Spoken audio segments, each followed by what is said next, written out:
Dogman versus Dogman death battle destroyed my new house. Dear Scary Stories NYC, if you reach a point in your life where you can afford to build your own house from the ground up, take some advice from me. Make sure you aren't building it on the turf of the North American upright walking canine, better known as the Dogman.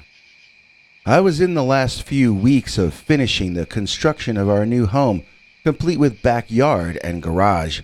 I had the electricity working, the plumbing, hot and cold water, and I had begun moving furniture in that my wife and I had agreed on.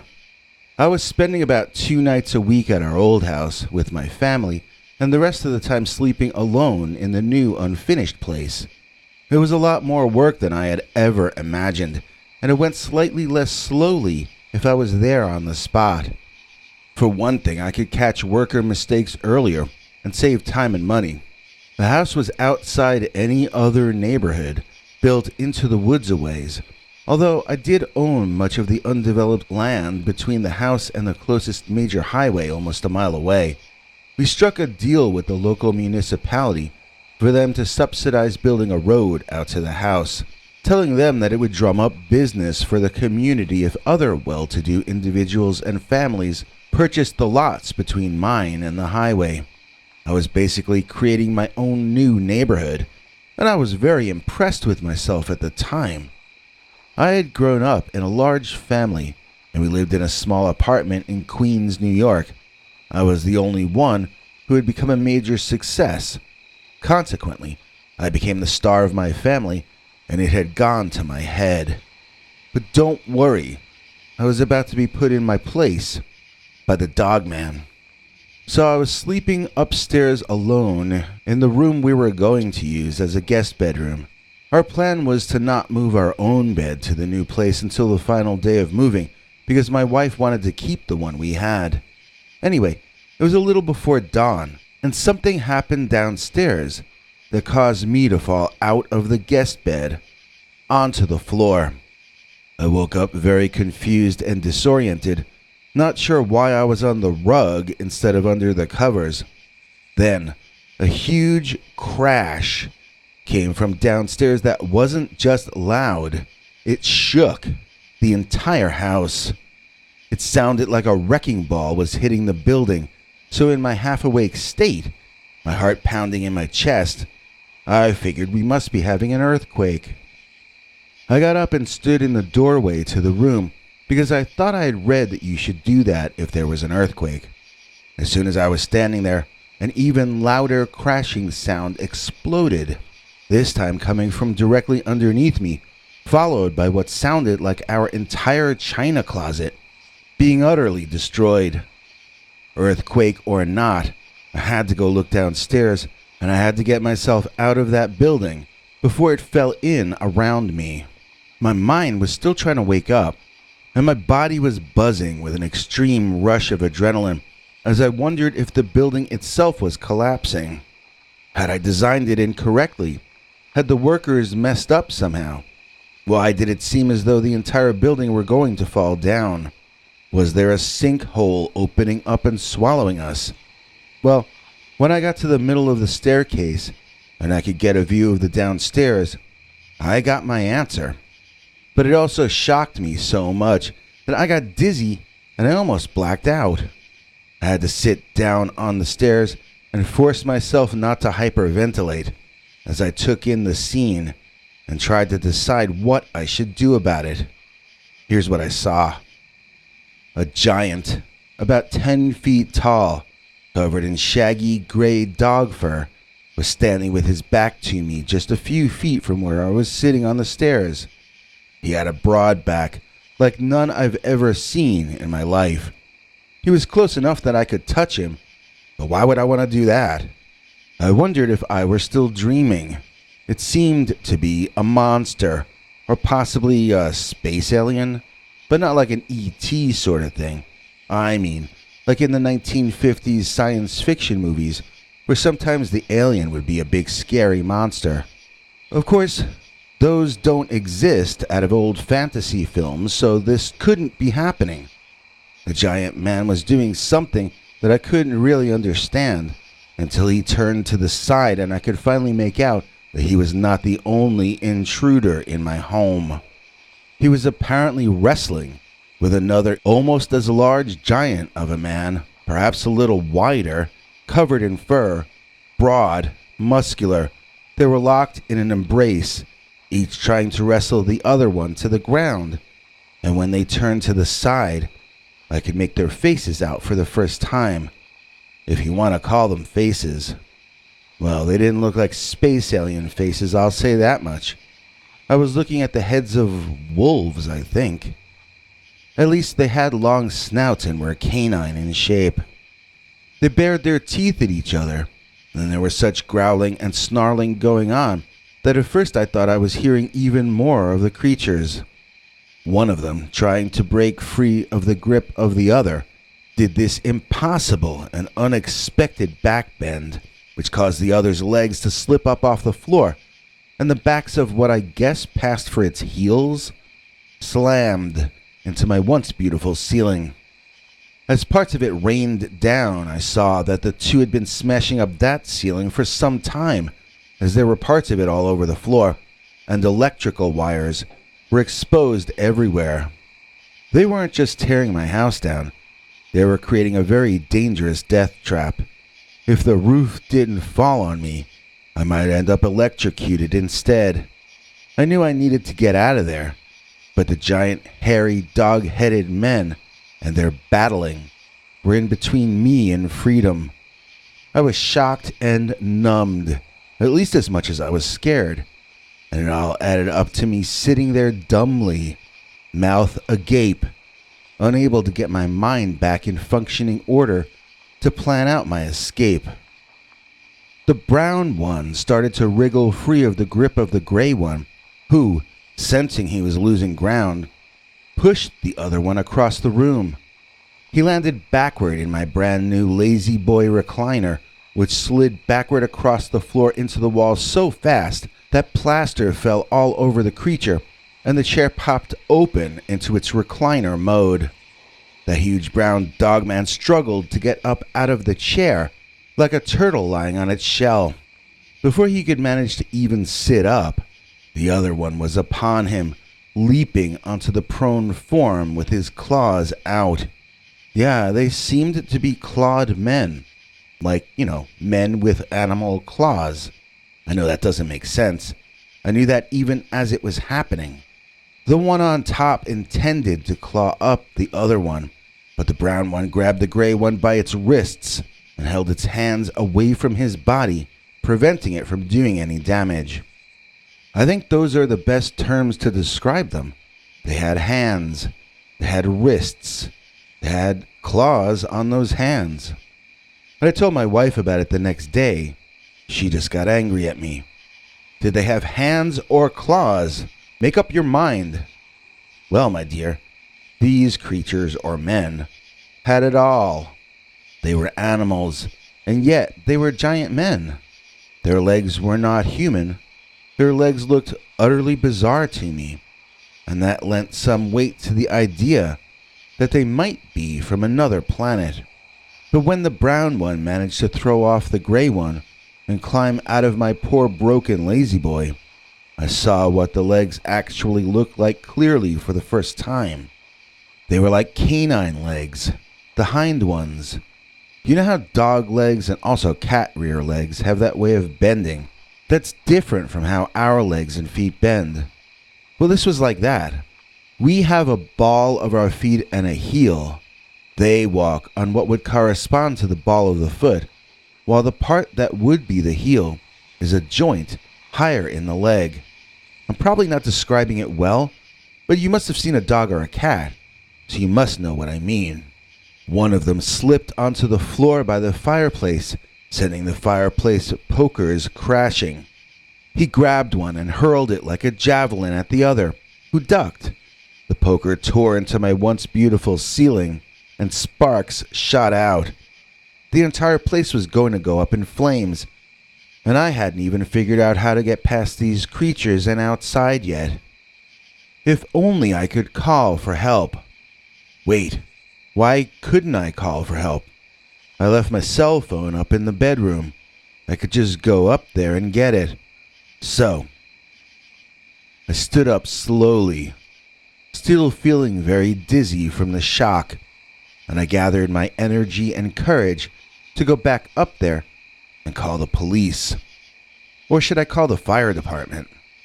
While I was contemplating my next move, one of the dogmen pushed the other into a supporting wall, and there was a cracking sound, like as if an ancient redwood had just been split in half. The house was rocked.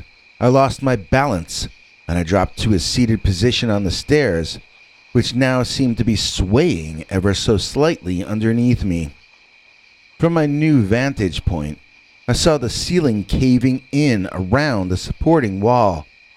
A hole had opened, and parts of the guest bedroom were raining down in a cloud of dust. I was pretty sure my cell phone was now under the battling dogman, and I wondered if the bed would fall through next.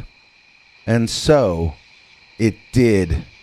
The bed literally fell through the ceiling on a diagonal, clocking the gray dogman right in the noggin, and sending him to the figurative canvas.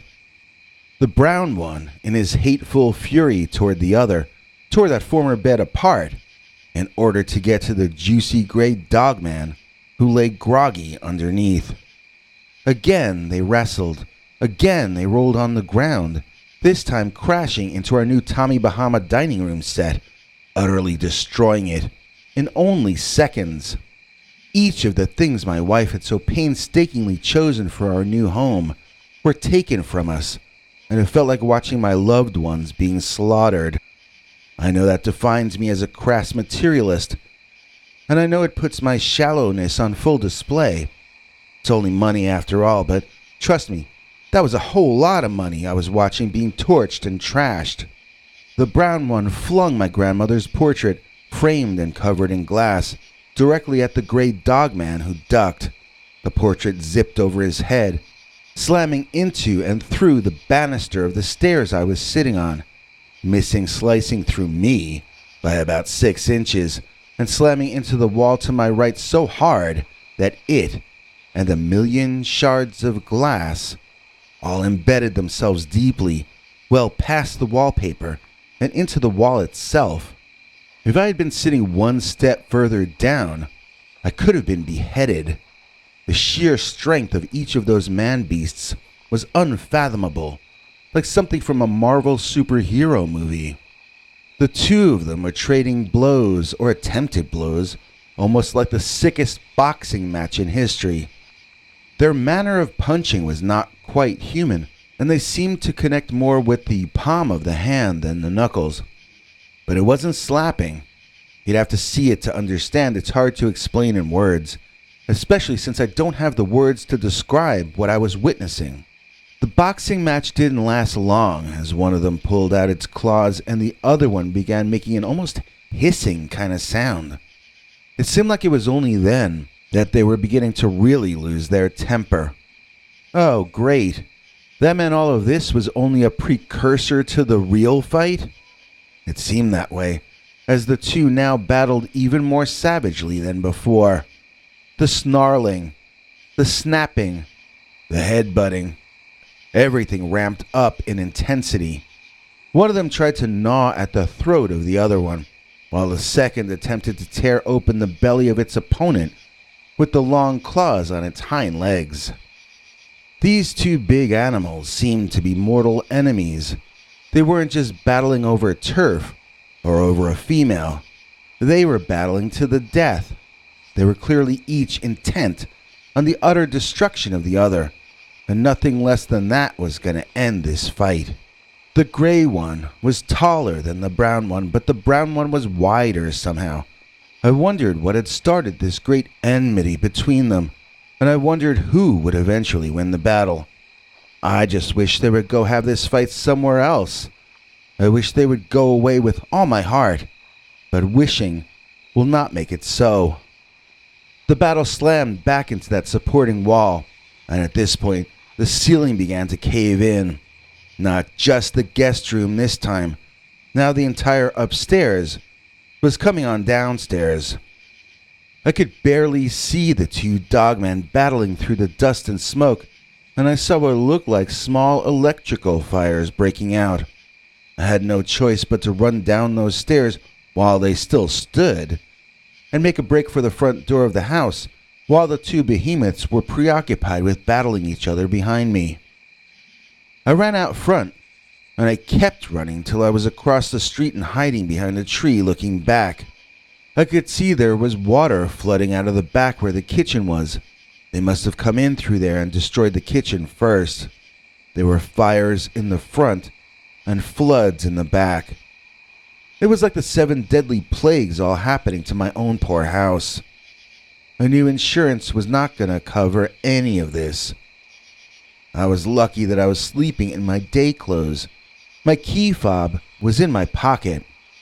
I used it, got in my Lexus, and beat it out of there.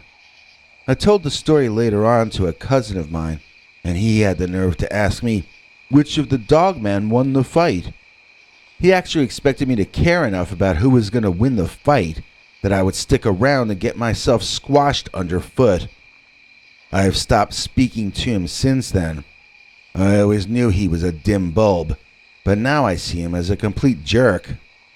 I drove until the sun came up, and then I drove some more. All I had gotten out of the house was myself, my car, and my wallet, but those were the 3 most important things, I told myself. I kept driving until the sun was high in the sky, and then I drove back to the house to see what was left of it. There were fire engines there, putting out the fire that had consumed most of the house already. There were police and people with other uniforms I didn't recognize.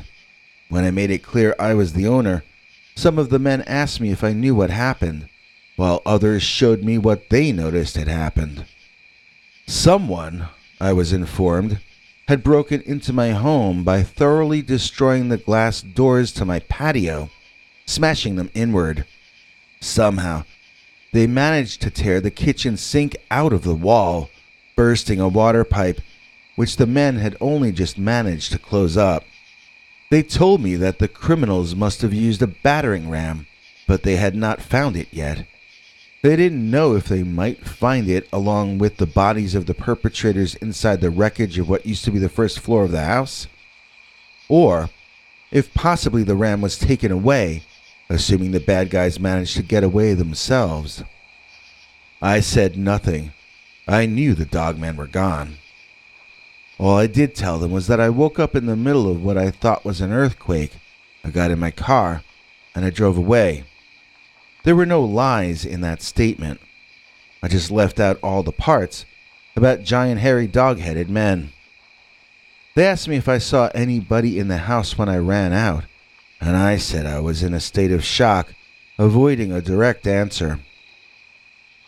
A policeman got me an ambulance, and I was taken to the hospital to be treated for shock, or whatever fancy multi-word term they used, I forget. I don't care anymore. If losing your home is like losing a member of your family, then losing the house you were building is sort of almost like a miscarriage, and it's pretty devastating emotionally. I had just lost everything I'd been working for. Well, not everything. I still had my life. Fortunately, my wife and child were not there when it happened, and I hadn't lost them. Insurance covered very little of the damage, and we ended up giving up on the idea of creating our own little neighborhood. I let the land go for cheaper than I bought it, and I felt guilty even charging that much for it. After all, that land is not the turf of human beings like you and me. That land is on the turf of the Dogman. I know this because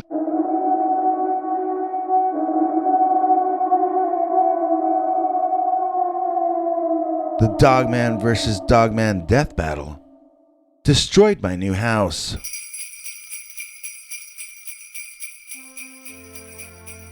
In the old days, people used to celebrate Christmas with scary stories. That's why this year, we're bringing you The 12 Days of Dogman. From Monday, December 13th through Christmas Evil, we'll bring you another full episode of Dogman Encounter stories each day. And then, on Christmas Day, we'll make it a baker's dozen. The 12 Days of Dogman, right here on the Scary Stories NYC channel, bringing you scary tidings and Christmas fear. Please welcome Stanley Fuller, our newest PayPal subscriber. Stanley Fuller, sharper than a focus puller. We are sure that he's quite manly. He's our new EP named Stanley. Please join us in thanking today's executive producer Stanley Fuller for making this episode possible. In exchange, we share with him our secret uncensored Dogman stories, far too wild to tell on this channel, as well as our over 21 hours of archived secret uncensored tales. And you can see them too. Just do what Stanley Fuller did and join our PayPal subscribers club at peterbernard.com, or click that shiny jolly join button under this or any of our videos to become a Scary Stories channel member. And now here's TV spokespuppy Henry Lee Dogman to fill in the rest of the deets. Hank? Thanks for watching till the end. If you liked what you saw, please consider clicking like on the video or sharing it with your friends and family that you think might also be interested. If you would like to see more of our work, please consider subscribing and hitting that bell icon next to the subscribe button so that YouTube will alert you when we put out a new video. To become a channel member and gain access to our special perks, you can click that join link under each of our videos. Another option is to join our PayPal subscribers club at peterbernard.com. You can join for as little as 99 cents on YouTube or $1.50 at peterbernard.com, and that gains you access to our weekly secret uncensored episodes. If you'd like to see our 21 hours of archives of uncensored Dogman stories, then please join at the $3 level or above. To get to watch our shows in advance of the public, please join at our $10 level. That gets you all the perks. If you join our channel memberships, you need to check our community page here on YouTube in order to get the links to the secret videos and other perks. If you're in the PayPal subscribers club, Peter will email you all the news and links himself. Once joining the PayPal club, which is Peter's homemade club, please give him a chance to see that you've joined and to compose you a personal welcome email, as none of that is automated. But whichever you join, we'll name you an executive producer for the next available episode. Do you have a scary experience that you'd like to share with us? You can email us at scarystoriesnyc@gmail.com or call our Scary Stories voicemail hotline at 804-LA-SCARY. That's 804-537-2279. It's a Google voicemail box, so that means it keeps cutting off after every 3 minutes. If your story is longer than that, please keep calling back and we can piece it together on our end. Good night, and have a scary tomorrow.